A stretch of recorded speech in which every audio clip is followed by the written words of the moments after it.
you take your eyes off the road for just 5 seconds while traveling at 55 miles per hour, you travel the length of an entire football field.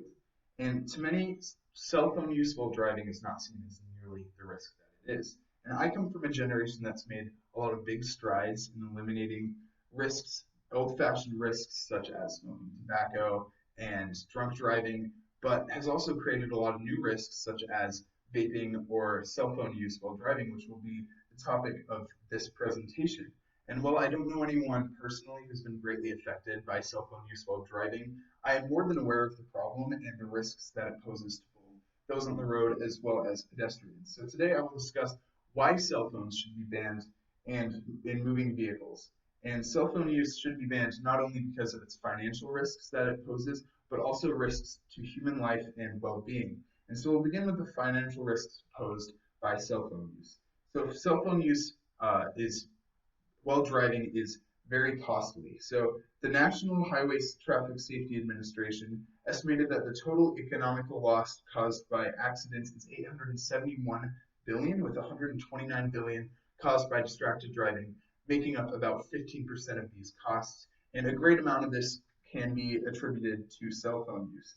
And these costs include productivity loss, property damage, medical and rehabilitation costs, congestion costs, legal costs, emergency service costs, insurance costs, and costs to employees. So cell phone use while driving also greatly increases the cost of insurance. And as of 2016, the number of people who died in car accidents increased by 14% compared to 2014.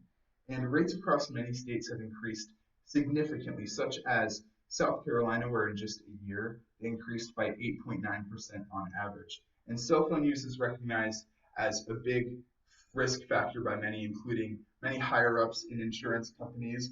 And though it's obviously not the sole factor in this, not the only factor that's increased these rates, it clearly does have a big part in this.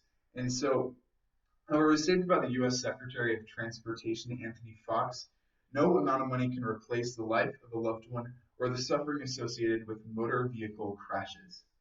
So, cell phone use while texting and driving is dangerous to those on the road as well as to pedestrians. And in 2018 alone, 2,841 lives were lost due to distracted driving, and 1,730 of these were drivers, 605 were passengers, 400 were pedestrians, and 77 were bicyclists. But not only does distracted driving take lives, it also causes severe injury to many, including 391,000 in 2015 alone who were injured.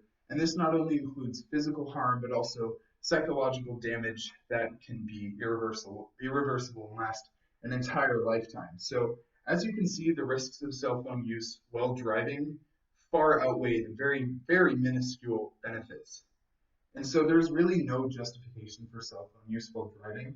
Not only is it costly if you were to actually get into the accident, but it's also costly for everybody, as we've seen a huge increase in insurance rates that can surely be contributed in part to cell phone use. And beyond this, thousands of human lives are lost and thousands of human lives are affected for the rest of their lives. More than those who are killed, many are injured, and many are affected for the rest of their lives, either physically or psychologically. So cell phone use by vehicle operators has caused enough damage and taken enough lives, and it's absolutely necessary that cell phone use is banned to protect countless lives in the future. Thank you.